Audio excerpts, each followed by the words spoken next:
Assalamualaikum warahmatullahi wabarakatuh.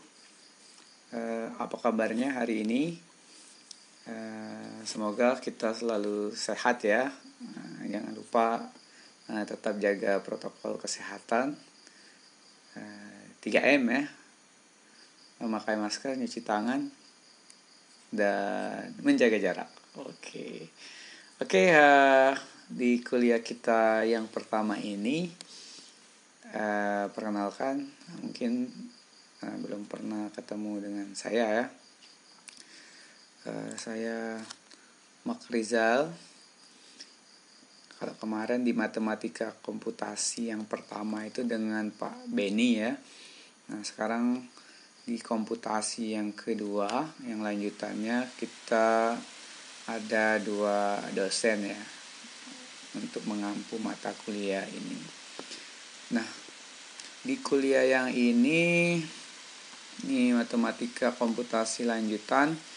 Jadi kalau nanti iseng mau cari di Google, mungkin beberapa referensinya belum ditemukan ya, atau masih sedikit ya. Nah, karena sebenarnya matematika komputasi lanjutan ini merupakan materi dari matematika diskrit ya. Jadi nanti kalau mau cari referensi tambahan di Google, di YouTube gitu ya, itu bisa cari judulnya matematika diskrit, atau bisa juga cari discrete mathematics ya. Nah, ini versi bahasa Inggrisnya. Link WA group sudah saya sharekan di satu pintu ya, di mahasiswa Atmaluhur. Kemudian modulnya juga sudah. Seperti biasa kuliah di teknik informatika biasanya 3 SKS. 3 SKS artinya kita belajar 3 kali 50 menit di kelas ya. Nah, itu ada kemudian 3 kali 50 menit untuk mengerjakan tugas di rumah, dan 3 kali 50 menit untuk belajar lagi di rumah ya. Jadi sebenarnya 3 SKS di kelas ini ya baru sepertiga dari apa itu yang namanya 3 SKS full ya. Jadi kalian harus belajar juga di rumah. Di rumah, kemudian mengerjakan tugas 3 SKS, kemudian belajar kembali sebanyak 3 SKS. Ini modul kita. Ini sudah ya, untuk jurusan teknik informatika. Kemudian apa sih yang akan kita pelajari di matematika komputasi ya lanjutan. Nah, di dalam matematika komputasi lanjutan kita akan belajar teori-teori matematis yang sederhana gitu ya, yang bisa diterapkan ke dunia komputer, dunia komputasi, dunia Anda.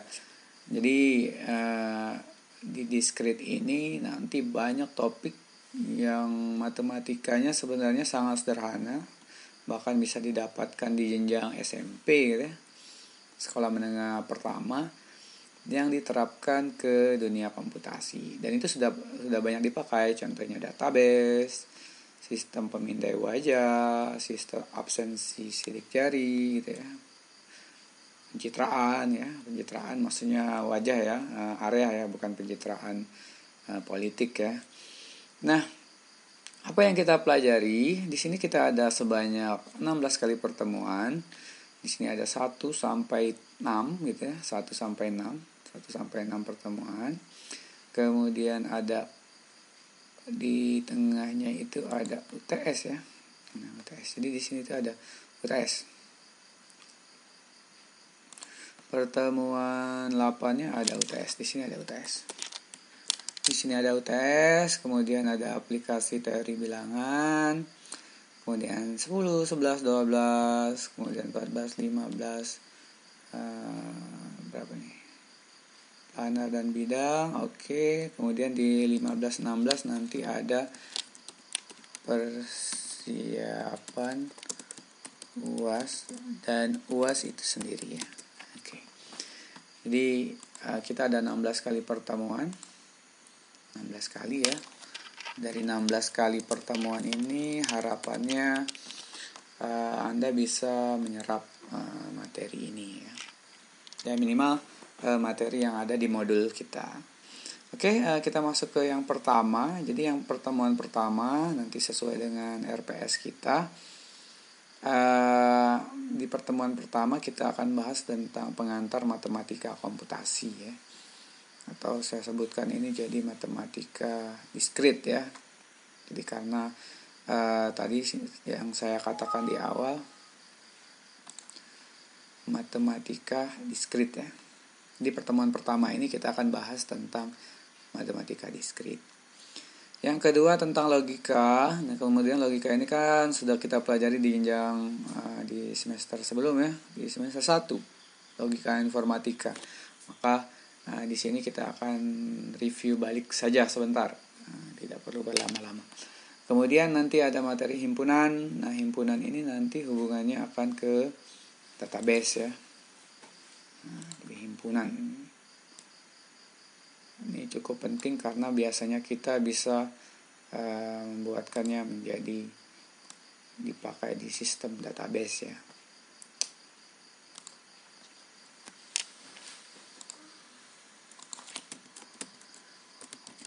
Oke, kalau di sistem database kita akan punya himpunan nama gitu ya. Seperti di Excel contohnya ada nama, himpunan atau kolom nama. Kemudian ada kolom alamat, kemudian ada kolom nomor HP gitu ya. Kemudian ada fungsi. Nah, fungsi ini sebenarnya basic awalnya adalah relasi. Jadi ini biasanya relasi ya. Ini kok lainnya. Kita back dulu. Jadi ini topik relasi. Relasi dengan ciri khusus itu namanya fungsi ya. Nah, jadi ini ada topik relasi sebagai pengantarnya.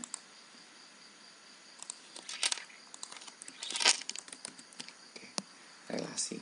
Jadi pada saat nanti kita punya database nama, alamat, nomor HP gitu ya, maka kita akan punya hubungan dari nama ke alamat, nama ke nomor HP. Contohnya misalnya si A tinggal di Sungaliat dengan nomor HP 08 sekian. Nah, itu sebenarnya menggabungkan himpunan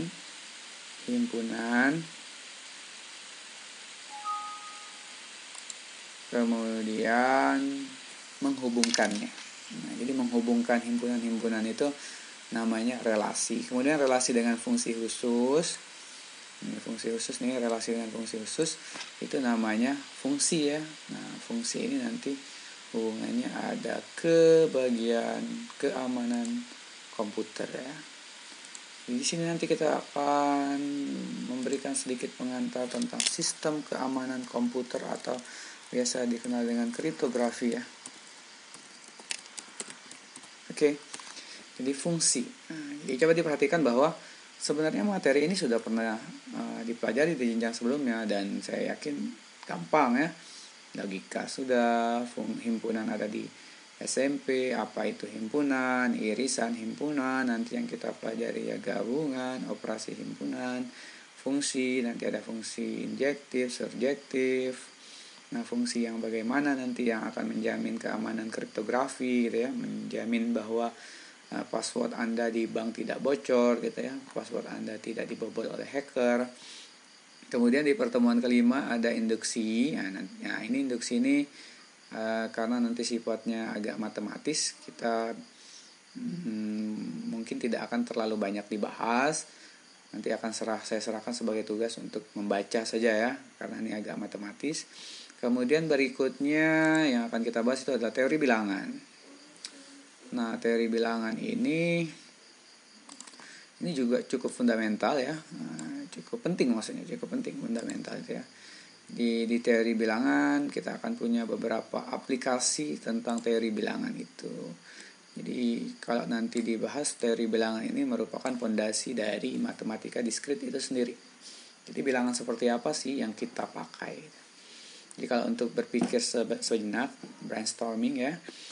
Nah, kira-kira kalau kita punya variabel, tadi punya database, nama gitu kan, alamat, nomor HP, maka banyaknya variabelnya itu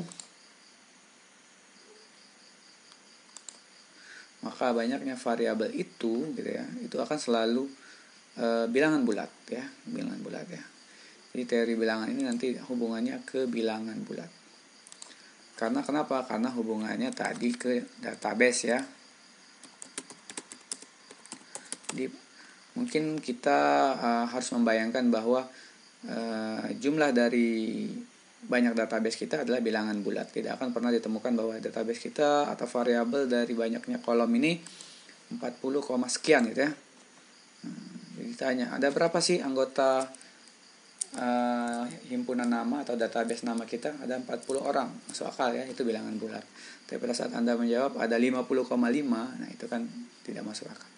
Jadi nanti teori bilangan ini khusus ke bilangan bulat ya. Teori-teori yang membangun konsep database, konsep kriptografi gitu ya. Konsep automata, kemudian konsep graph ini automata ya, jadi menghubungkan titik-titik gitu ya. Atau konsep algoritma, nah, biasanya kan pasti algoritma itu dipanggil begin 1 to n gitu ya. N-nya itu kan pasti suatu bilangan bulat yang berhingga. Ulangilah gitu ya. Kalau di komputasi atau numerik yang pertama, silakan diulang perhitungan ini sebanyak 5 kali. Nah, itu menandakan bahwa matematika diskrit, bahkan matematika komputasi yang pertama, dia mengadopsi bilangan bulat. Nanti software Anda buat, silakan hitung iterasi perulangan 1 sampai 20 gitu ya. Nah, tidak 1 sampai 20,5, tapi 1 sampai 20. Nah, itu mengapa kita perlu belajar bilangan bulat ya, teori bilangan ini. Kemudian setelah tahu aplikasinya, nanti aplikasinya banyak, ada di fungsi sederhana untuk antrian mobil, ada fungsi sederhana untuk pengalokasian member anggota gitu ya. Ada juga tentang bagaimana membaca barcode, ada juga tentang bagaimana membangkitkan bilangan acak, misalnya CAPTCHA di Google itu kan.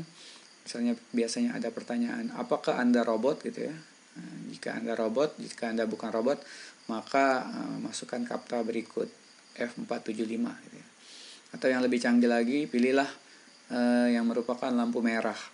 Itu kan disuruh milih. Nah, sebenarnya yang seperti itu dibangkitkan ya, bukan diberikan oleh operator. Nah, bagaimana cara membangkitkannya? Nanti menggunakan teori bilangan ini. Kemudian ada juga setelah UTS kita bahas lagi tentang kombinatorika, permutasi, dan kombinasi. Nah, ini hubungannya ke password ya. Nah, kemungkinan banyaknya database password, database username yang kita pelajari. Jadi nanti Anda akan buatkan ini dua ini nih. Nah, ini berhubungan dengan database atau banyaknya password. Banyak password. Oke. Di banyaknya password. Saya buatkan program ingin membuatkan username 8 karakter. Kira-kira kalau saya inputkan itu A sampai Z tanpa melibatkan huruf dan yang lain, hanya 26 huruf itu password yang diizinkan, maka ada berapa banyak sih password atau username yang bisa menampung itu semua gitu ya. Dengan syarat ya tidak ada yang sama ya. Jadi kalau Anda buka Google saja, Anda buatkan email yang baru, pada saat ditemukan nama yang sama, maka dia minta ulang ya, pilihlah username yang lain. Artinya dengan jumlah karakter sekian gitu ya, kita akan bisa menemukan atau menyediakan sebanyak berapa juta password yang mungkin yang berbeda. Kemudian di pertemuan 12 dan 13, 14, kemudian nanti ada 15 juga ya, saya tambahkan jika itu kurang. Ini kita akan bahas tentang teori graf ya. Teori graf ini dekat ke automata ya. Nah, tiga ini automata. Automata, penjadwalan gitu ya. Nah, ini cukup fundamental juga. Jadi bisa juga nanti NLP ya. Nah, NLP ini ya, sebagai contohnya salah satunya Google Translate. Nah, bagaimana sih Google Translate bekerja? Itu sebenarnya basicnya terapannya itu dari matematika ya, dari database tadi, punya database, kemudian dia punya kemampuan untuk men-sorting gitu ya. Nah seperti itu. Oke, ini kira-kira bayangan apa saja yang akan kita kerjakan selama 1 semester ke depan ya. Jadi kuliahnya bisa nanti Zoom juga, saya bantu dengan Zoom beberapa kali. Kemudian yang selalu di tiap minggu nanti saya buatkan video ya. Silakan ditonton videonya. Jika ada pertanyaan boleh ditanyakan di Classroom, boleh juga ditanyakan di WA group gitu ya, atau japri langsung juga boleh, tapi lebih baik kalau tanya di WA group atau Classroom ya, biar semua dapat ilmu yang sama ya. Jadi jangan malu untuk bertanya, silakan ditanyakan. Nah, sekarang posisi Anda belajar, Anda harus coba cari ilmu sebanyak mungkin ya. Jadi jangan malu juga, jangan takut, boleh buka referensi yang lain. Jika itu memang ada kontradiksi gitu ya, ada yang melainan, boleh kita didiskusikan di sini. Karena sekarang kan mahasiswa dan dosen posisinya hampir sama. Terbuka atas semua akses informasi ya. Jadi siapa saja yang duluan mengupdate itu ya dia akan dapat terlebih dahulu, sehingga kemungkinan yang lebih pintar bisa saja mahasiswa gitu kan. Dosen ini bisa saja modulnya lama nih misalnya kan, seperti itu. Jadi seperti ini aplikasi teori bilangan di modul ini belum ada tentang pembacaan QR code. Tadi saya sebutkan baru tentang bagaimana membaca barcode di makanan, minuman gitu kan. Nah itu dengan prinsip matematis.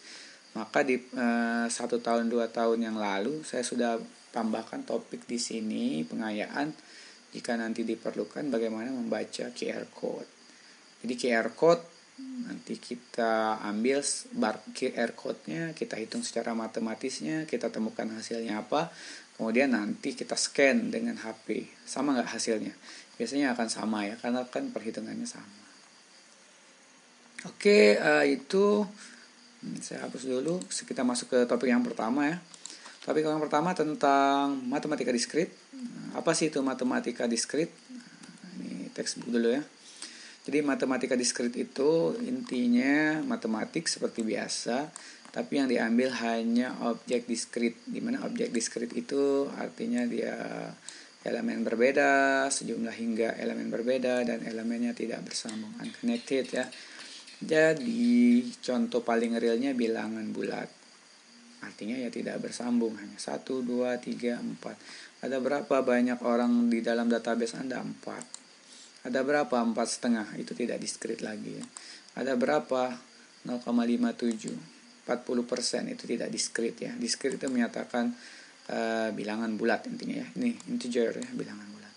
Nah peran diskrit seperti saya sampaikan tadi, dia merupakan kuliah landasan pertama ya bagi jurusan teknik informatika, karena dia akan melatar belakangi kuliah algoritma, struktur data, basis data. Ini tadi berhubungan dengan database ya, automata, teori bahasa formal, NLP, Google Translate tadi, kemudian jaringan komputer, keamanan komputer, dan sistem operasi. Ini teori graf, menghubungkan komputer dengan komputer. Komputer sebagai titik, jaringannya, LAN-nya sebagai garis ya. Itu teori graf, titik, garis. Graf itu seperti peta. Ini yang kita pelajari tadi. Kemudian apa sih yang dipelajari? Ini lebih real ya. Kalau tadi hanya singkat, menghitung berapa banyak password, berapa banyak username, itu konsep diskrit. Melihat nomor ISBN diskrit juga. Ini bit juga diskrit ya, lintasan terpendek itu graf, di diskrit juga. Ini kasus graf. Kemudian mendeteksi algoritma yang terbaik itu sorting ya. Itu juga ada di diskrit. Kemudian ini diskrit juga ya. Yang kita pelajari seperti itu. Jadi tujuannya ini sebagai kuliah dasar ya, kuliah awal. Oke, ini saya rasa cukup di pertemuan yang pertama. Silakan dipahami ya. Yang tugas yang pertama yaitu Anda pahami. Kemudian silakan nanti Anda download modulnya. Kemudian gabung di grup WA kita. Dan jangan lupa ya kasih komen di video ini.